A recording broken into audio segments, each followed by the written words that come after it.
เฮาเคยทุกข์เคยสุขห่วงกันก็ท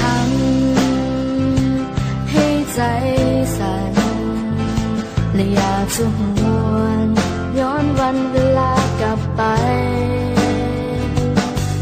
มันคิดถึงใบหน้าหอยน้ำตา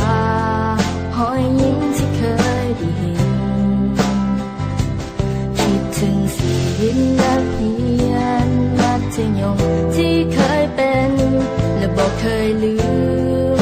ว่าเฮาหากันเท่าใด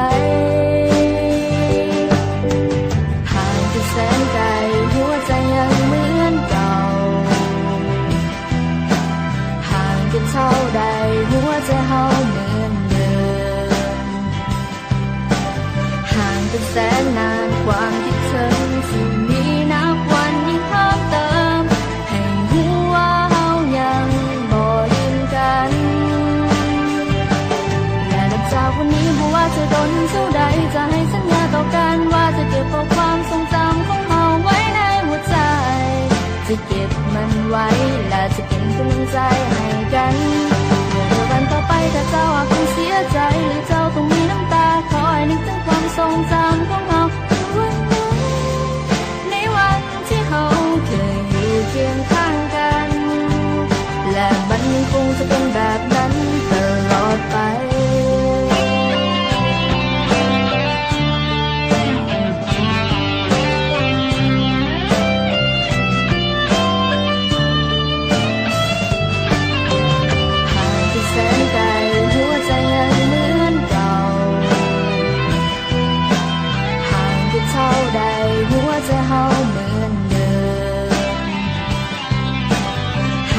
แสนนานความคิดถึงที่มีนับวันยิ่งเพิ่มเติมให้รู้ว่าเฮายังบ่ลืมกัน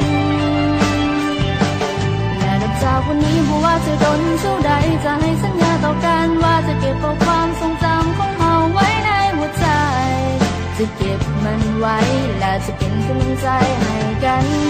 เมื่อวันต่อไปถ้าเจ้าอาจต้องเสียใจหรือเจ้าต้องมีน้ำตาคอยนึกถึงความทรงจำของเฮา